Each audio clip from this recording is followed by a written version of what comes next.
pengkhianatan yang dilakukan oleh sesama anak negeri kepada sesama anak negeri. Yang mayoritas lagi aneh bin ajaib, binti membingungkan. Berani sekali kau. Siapa kau? Kau PKI. Kau musuh Tuhan. Kau pengkhianat bangsa.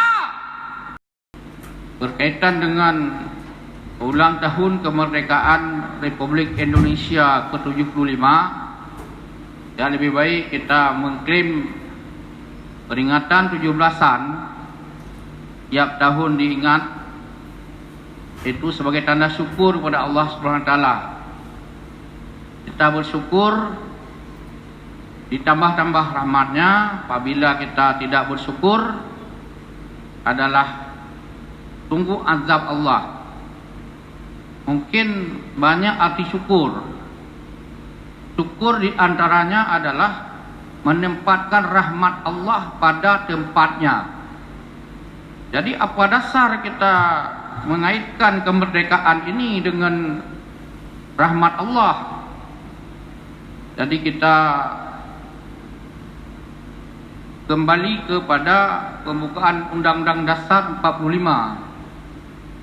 Pembukaan itu disebut Preambul Jakarta, Mukadimah Jakarta, Mukadimah Undang-Undang Dasar, pembukaan Undang-Undang Dasar 45. Di sana nilai filosofinya luar biasa.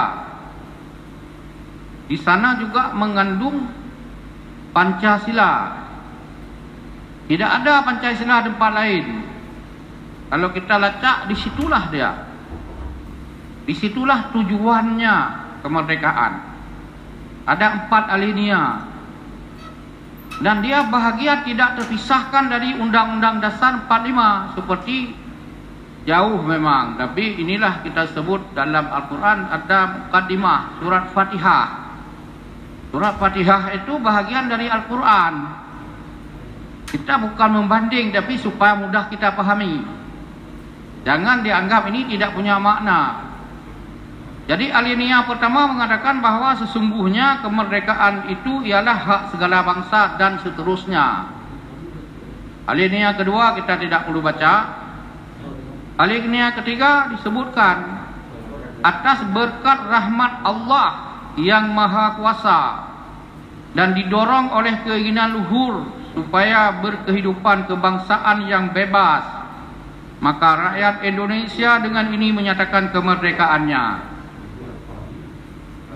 Kalau sudah tertulis dengan bagus, katakanlah dengan tinta emas seperti ini, siapapun harus menerima kenyataan ini.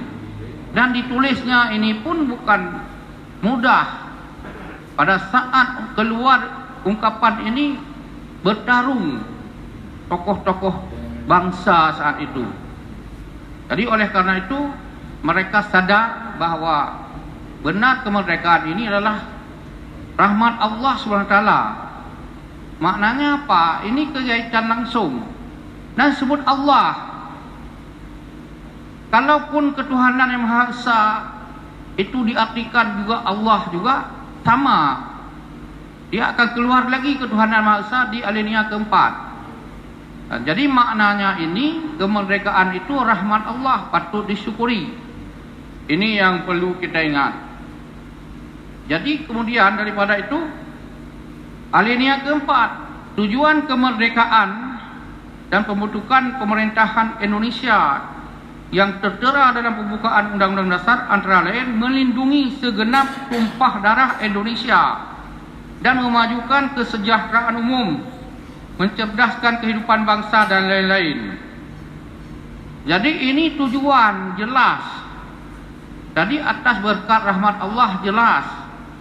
Kemudian tujuannya adalah untuk melindungi segenap tumpah darah. Maknanya segengkal tanah Republik Indonesia yang sudah diklaim NKRI haram diambil oleh pihak yang tidak berhak, oleh pihak asing. Dinikmati pun sebenarnya tidak boleh. Karena untuk bangsa Indonesia. Disebutkan kemerdekaan ini adalah untuk melindungi segenap tumpah darah Indonesia dan untuk memajukan kesejahteraan umum. Kesejahteraan umum kita garis bawah, kemudian mencerdaskan kehidupan bangsa. Mencerdaskan kehidupan bangsa maknanya bangsa ini jangan bodoh. Jangan seperti sekarang. Sekarang 75 tahun merdeka, kondisi bangsa kita di TDKP, terkenal bangsa miskin. Kemarin kita itu miskin 12%. Dengan adanya COVID lagi bertambah sekitar 10% lagi.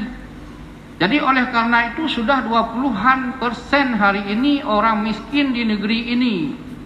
Kemudian dalam peta umum disebutkan 70% rakyat Indonesia per hari ini adalah golongan menengah ke bawah.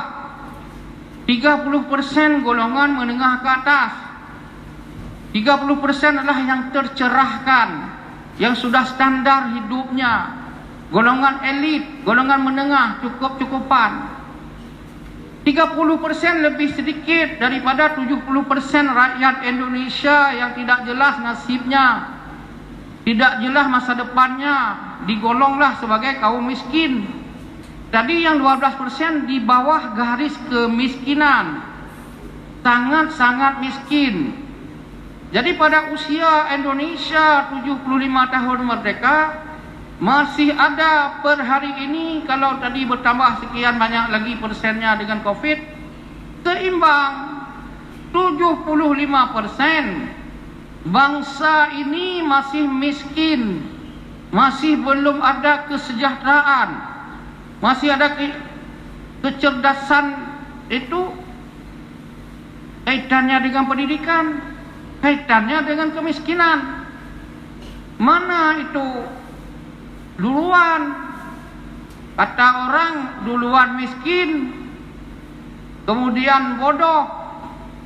Ada menyebutkan duluan bodoh karena miskin.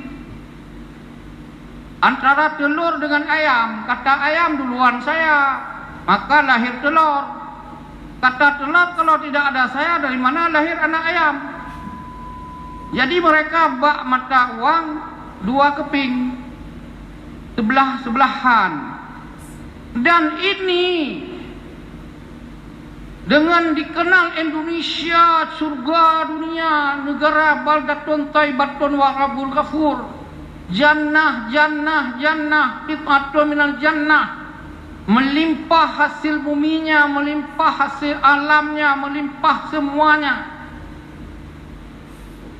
Jadi kalau ini berarti jauh, masih perlu mensyukuri. Masih banyak orang berair mata daripada bermata air. Persoalannya kenapa seperti ini? Anak negeri ini saling menuding, saling menuduh. Menuduhlah penguasanya yang salah. Dari zaman berzaman, penguasa menuduh rakyatnya lah yang bodoh, dasarnya bodoh.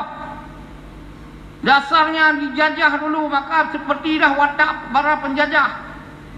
Kita menuduh penguasa karena menurut ilmu dari penjajah, karena mereka itu mengambil hukum penjajah, karena itu ekonomi kapitalis penjajah, semuanya kepentingan para penjajah. Berarti kita belum merdeka. Kalau rakyatnya seperti ini, belum merdeka. Karena tujuan merdeka itu adalah tadi melindungi segenap tumpah darah Indonesia dan memajukan kesejahteraan umum, mencerdaskan kehidupan bangsa. Jadi berarti kita masih seperti dijajah. Memang orang menuduh lagi, memang ada hantu yang menjajah kita, hantu kapitalis dan sosialis. Di antara dua itulah mereka yang menjajah negeri ini. Kita udahlah dijajah atau tidak dijajah, hasilnya seperti ini.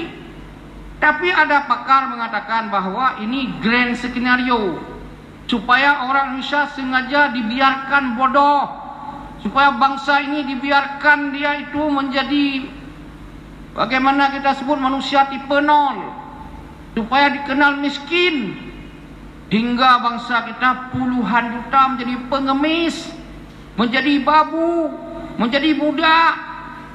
menjadi orang terhina di negeri orang puluhan juta.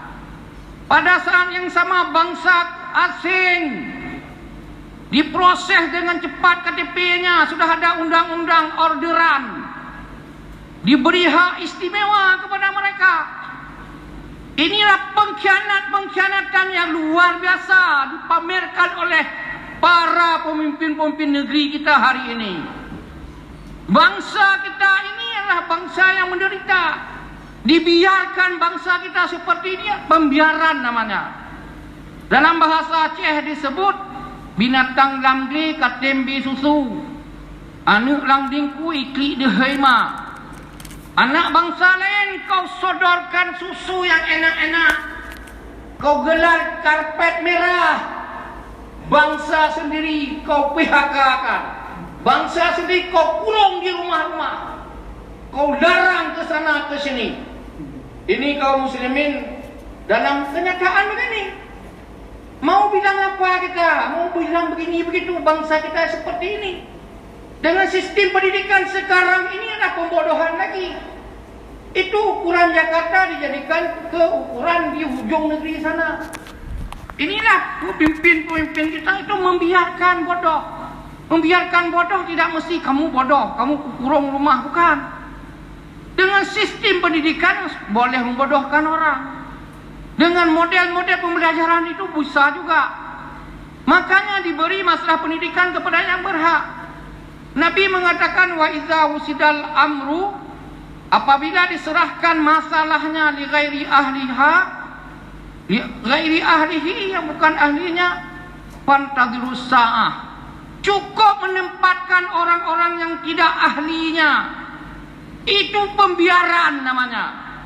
Yang bidang-bidang di menteri-menteri tidak ahlinya, katakanlah yang menangani COVID tidak ahlinya, itu cukup untuk membunuh bangsa ini. Memberikan hak keamanan bukan pada ahlinya, ini cukup untuk melepaskan negeri ini. Membiarkan masuk orang dengan edaran-edaran, dengan regulasi-regulasi, dengan undang-undang, peraturan-peraturan, produk-produk zaman now. Itu maknanya mereka datang berbondong-bondong, sudah dilindungi oleh undang-undang. Undang-undang atau aturan regulasi dibuat hari ini membiarkan negeri kita diinvasi. Invasi itu apa? Pemindahan satu wilayah ke wilayah dengan legal. Seperti yang terjadi di New Zealand, Selandia Baru. Dari Eropah berbondong-bondong datang di situ. Hari ini penduduk asli tidak tahu lagi apa ada atau tidak. Australia, penduduk asli aborigin, sekarang hampir tidak terdengar lagi apa masih hidup atau tidak. Inilah di beberapa negara lain juga invasi itu adalah hadir, tidak dilarang oleh pihak-pihak. Mereka suatu ketika sama banyak dengan kita. Jadi bangsa sendiri tadi, binatang lambe kau bi susu, anak yang gendongan, anak laningku ikli dihaima. Ini adalah pengkhianatan, bukan syukur kepada Allah. Jadi oleh karena itu kaum muslimin yang berbahagia, kita belum terlambat. Pada peringatan hari ulang tahun seperti ini adalah momen, kesempatan untuk mensyukuri, untuk mengevaluasi apakah kemerdekaan kita sesuai dengan kehendak para pejuang dulu, atau kita sudah membelokkannya. Seperti hari inikah kondisi kita yang diharapkan oleh pejuang-pejuang kemerdekaan yang sudah syahid? Jadi oleh karena itu, kalau belum terlambat, ya robah, kita doakan mereka sadar, kita doakan mereka itu memperbaiki langkahnya, kita doakan yang terbaik kepada mereka untuk menyayangi bangsa sendiri. Amanat undang-undang seperti itu jangan kepada bangsa lain diberi perhatian, bangsa kita dibiarkan. Kaum muslimin yang berbahagia, itu bahagian pertama yang patut direnungkan. Bukan pegang-pegang bendera, bukan hormat-hormat bendera. Boleh, itu harus. Tapi nasib bangsa ini, ekonomi sudah sakarat. Tahu kita, per hari ini minus 5% lebih. Itu tidak ada positifnya, negatifnya 5% lebih. Itu di bawah normal 5%. Itu kiamat sebenarnya. Tapi Allah masih memberikan kesabaran kepada bangsa ini untuk menerima bagaimana kebijakan-kebijakan pemerintah untuk mengeluarkan negeri ini dari permasalahan, bukan menambah masalah. Ikuti dan contohlah pajak gadai menyelesaikan masalah tanpa masalah. Walaupun lambat sikit pajak gadai itu di dalam kita punya barang, bertambah masalah 10 kali dari sebelum kita datang. Kaum muslimin yang berbahagia, bahagian selanjutnya pada saat seperti inilah kita mengevaluasi bagaimana sikap-sikap anak negeri sebahagian hari ini. Sebahagian menuding sebahagian lain. Yang memerdekakan Indonesia saham yang terbesar umat Islam. Kenapa? Karena agama Kristen dibawa oleh penjajah. Aceh kuat Islam, Padang kuat Islam, dipotonglah oleh penjajah, dibawalah agama lain di Sumatera Utara. Begitu juga Jawa Timur kental Islam, Jawa Barat kental Islam, dibawalah Jawa Tengah, dipotong Islam sana dengan sini. Juga wilayah lain. Dulu Papua kerajaan-kerajaan Islam di sana. Jadi hari ini tidak ada lagi hilang, itu gara-gara juga para penjajah. Jadi ada agama yang dibawa oleh penjajah. Tidak mungkin agama dibawa oleh penjajah melawan penjajah. Logikanya tidak ada itu. Jadi kita agama Islam pantas melawan karena pertama yang penjajah kafir. Kita lawan kafirnya. Ada dorongan dari Islam suruh lawan kafir. Jadi oleh karena itu kita diperintahkan, ya ayuhan nabi, wahai para nabi, wahai Nabi Muhammad SAW, jahidil kufar, perang kafir, wal munafiqin. Bab kedua, orang munafik, orang Islam yang berpihak pada kafir, yang mendukung kafir, yang bangsa pengkhianat, perang. Waghlub alaihim, kalahkan mereka. Itu ayat-ayat disuruh perang. Jadi kalau kali ini kita melihat kondisi kita ini masih seperti dijajah, ya ayat-ayat perang harus diangkat lagi. Khatib-khatib, penceramah-penceramah, guru-guru ngaji harus angkat ayat ini lagi. Apa ayat? Kutiba alaikumul qital. Langsung tidak ada tedeng aleng-aleng. Kutiba alaikumul qital, diwajibkan kepadamu berperang. Jadi oleh karena itu kaum muslimin yang berbahagia, yang penting kita ingat lagi bahwa anak negeri ini saling tuding. Yang sakitnya dituding kepada orang mayoritas. Mayoritas itu umat Islam. Hari-hari waktu baru merdeka kita 95%. Hari-hari ini 85%. 10% dalam 75 tahun umat Islam hilang. Boleh jadi umat lain bertambah. Boleh jadi orang kita tidak mau menambahkan orang. Boleh jadi sebab-sebab lain sudah masuk agama orang. Tidak ada masalah itu. Tetapi katakanlah 80% umat Islam harus dihargai.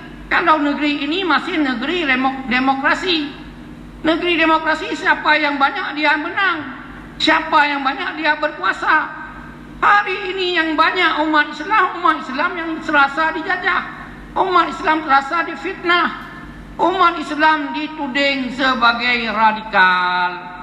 Umat Islam dituding sebagai teroris. Umat Islam dituding anti NKRI. Bagaimana kita anti NKRI? NKRI lahir dari rahimnya umat Islam. Anti Pancasila, bagaimana kita lawan Pancasila? Ketuhanan yang Maha Esa itu qul huwallahu ahad. Kemanusiaan yang adil dan beradab itu adalah misi Nabi Muhammad. Innama bu'istu liutammima makarimal akhlak. Persatuan Indonesia itu ayat Al-Quran. Wa'tasimu bihablillahi jami'a. Kemudian yang berikutnya kerakyatan yang dipimpin oleh hikmat kebijaksanaan dan seterusnya musyawarah. perwakilan dan sebagainya. Ini adalah ayat-ayat Quran berhamburan tentang wasyawirhum, musyawarahlah kamu, syura bainahum. Kemudian keadilan sosial bagi seluruh rakyat Indonesia. Luar biasa sekali. Itu adalah adil berpuluh-puluh ayat dalam Quran. Termasuk khutbah ini akan ditutup di mana-mana khutbah Jumat dengan ayat Innallaha ya'muru bil adli wal ihsan. Tidak ditutup dengan yang lainnya. Itu ayat Quran. Untuk keadilan, semua Pancasila Islam tak mungkin, tak masuk akal. Disebutkan Islam teroris, Islam intoleran, Islam adalah sebagai agama radikal. Tidak ada dalam ajaran Islam. Radikal yang mana? Coba tunjuk. Ajaran Islam malah terkenal dengan namanya Islam. Islam damai, Islam rukun. Nama Islam saja itu adalah sempurna sekali. Berpuluh-puluh kata, hampir 100 kata tentang arti Islam. Semuanya damai, Islam sejahtera, bahagia. Namanya salam. Islam salam. Jadi yang tuduh ini tidak ada lain. Pertama, kaum Islamofobia, anti-Islam dunia, terkenal dengan istilahnya. Lihat di Google apa arti Islamofobia, dan merembes ke negeri ini. Sengaja diciptakan oleh kaum Islamofobia itu, teroris diciptakan, dituduh Usman bin Laden, Usamah bin Laden, dituduh Gaddafi teroris, dituduh Saddam Hussein teroris, dihancurkan negeri Islam semuanya. Itu hanya adalah slogan-slogan supaya mendapat dukungan dunia. Tahu-tahu istilahnya diadopsi oleh bangsa kita untuk menghantam umat Islam. Itu palsu. Itu periksalah aslinya dari mana keluarnya. Dari musuh-musuh Islam di luar, diambil oleh musuh-musuh Islam di dalam. Jadi mereka ini mengembang biaklah istilah-istilah ini untuk menghantam Islam. Inilah pengkhianatan yang dilakukan oleh sesama anak negeri kepada sesama anak negeri. Yang mayoritas lagi aneh bin ajaib, binti membingungkan. Berani sekali kau. Siapa kau? Kau PKI. Kau musuh Tuhan. Kau pengkhianat bangsa. Ini mereka yang menuduh umat Islam radikal, yang menuduh umat Islam anti NKRI, yang menuduh umat Islam adalah intoleran, yang menuduh umat Islam itu anti Pancasila. Itu sama semua. PKI dulu 65 dia itu mempengaruhi Soekarno. Seperti itulah dipengaruhi watak pemimpin menteri-menteri. Soekarno ketakutan, dia ditekan, diam saja, tidak mau mengambil sikap kepada kaum-kaum PKI itu. Malah dulu legal, PKI itu menang tahun 55 itu masuk parlemen, maka disebut partai PKI, Partai Komunis Indonesia. Tapi nanti 65 lah. Mereka hari-hari ini gaya-gaya PKI itu beda-beda tipis dengan tahun 1965. Jadi oleh karena itu umat Islam diam-diam boleh, tapi kita tidak boleh kehilangan arah, pijak dan sebagainya. Kalau dituding orang diam, lawan. Dituduh, kita tuduh mereka. Mereka jual, kita beli. Mereka tawar, kita borong. Kita ada kemampuan untuk memborong semuanya, menghabiskan mereka di bumi Indonesia. Itu maknanya. Oleh karena itu kaum muslimin, pada saat-saat kemerdekaan seperti ini, mari kita melihat lagi, duduk lagi sebentar, apa yang sudah dilakukan oleh mereka-mereka itu. Jadi oleh karena itu kaum muslimin yang berbahagia, kita kemarin disibukkan oleh HIP. Itu HIP, RUU HIP adalah itu sesuatu yang luar biasa, sistematis. Mereka mau kudeta. Apa mereka bilang? Bahwa Pancasila mau diganti dengan Ekasila. Sudah dilakukan dengan sangat sistematis. Mereka menguasai partai-partai dulu, pimpinan partai. Tidak ada yang protes. Diajukan bertahap. sudah sidang bertahap. Carilah akal-akalan macam-macam. Ini namanya sistematis, bahasa lain masif. Untung ada MUI, mereka berdiri tegak. Kalau tidak dicabut RUU HIP, lawan umat Islam dulu. Semuanya okey, siap. Ini harus dipahami. Jadi itu siapa? Itulah sebahagian anak komunis, sebahagian PKI tulen, sebahagian kafir, sebahagiannya di dewan itu orang Islam, anak orang Islam, lahir dari rahim orang Islam. Inilah orang munafik. Ilmu terbatas, diam pada saat Islam itu dihabiskan dari bumi negeri ini. Karena Pancasila itu tadi filosofinya Islam, diganti dengan Eka Sila, artinya gotong royong. Tidak ada makna lagi, kosong. Jadi sebenarnya yang ini adalah sudah melanggar hukum. Dia ada hukum ini. RUU HIP melawan hukum, mengembangkan paham komunis. Dia buang itu tap MPR dan seterusnya yang berkaitan dengan komunis, dia hapus semuanya. Kemudian merubah Pancasila menjadi Eka Sila. Itu dapat dianggap makar dan pengkhianatan terhadap negara dan bangsa, sehingga secara konstitusional partai-partai semuanya dapat dibubarkan dan oknum-oknumnya harus dipenjara. Dalam Undang-Undang 27 199 pasal 17, hukumannya huruf D, hukumannya 20 tahun penjara. Jadi patutnya anggota dewan kemarin harus ditangkap semua. Kalau menurut undang-undang mereka tidak boleh dibiarkan. Tapi kok tidak ditangkap? Kok tidak ada proses? Kok boleh mereka makar? Kok boleh mengganti negara secara sistematis seperti itu? Inilah kelebihan mereka. Mereka sudah menguasai semua ini. Kemarin-kemarin kita masih berharap kepada TNI.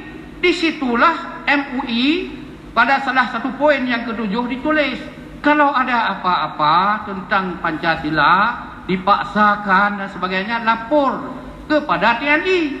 Kenapa? Di TNI itu ada sabda marga, ada 7 kesetiaannya itu.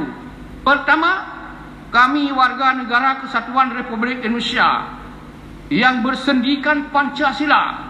Yang kedua, kami patriot Indonesia, pendukung serta pembela ideologi negara yang bertanggung jawab dan tidak mengenal menyerah, dan seterusnya.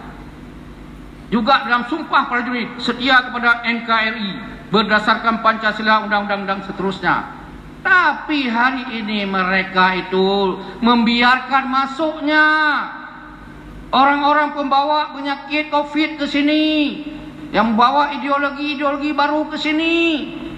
Ada apa dengan TNI hari ini? Apakah mereka lupa sabda marga dan sumpah prajurit? Kami berharap kepada TNI itu seperti tahun 1965. Mereka terdepan, rakyat bersama. Kalau hari ini sepertinya TNI itu sudah diam-diam, senyum-senyum, seperti tidak ada masalah, padahal banjir sudah sampai ke telinga. Na'udzubillahi min dzalik. Mudah-mudahan penanggung jawab di negeri ini ada kesadaran. Kita doakan mereka diberi petunjuk oleh Allah kembali kepada relnya masing-masing. Semoga NKRI ini yang kita peringati pada tahun ini juga masih sempat kita peringati tahun depan. Masih terus-menerus sepanjang hayat kita hidup, anak cucu kita aman dan nyaman di negeri ini. Pancasila aman, seterusnya jangan dirampok oleh makar-makar negara. Tidak ada yang berani usut. Patutnya TNI tangkap mereka dulu. Polisi juga patutnya itu kesediaan mereka, tangkap mereka. Pemimpin-pemimpin negeri usut pengkhianat negara. Jangan mereka tuduh umat Islam, mereka jelas depan mata. Jangan ke sini. Mudah-mudahan khutbah ini ada manfaatnya bagi kita semua. InsyaAllah berjumpa pada lain kesempatan.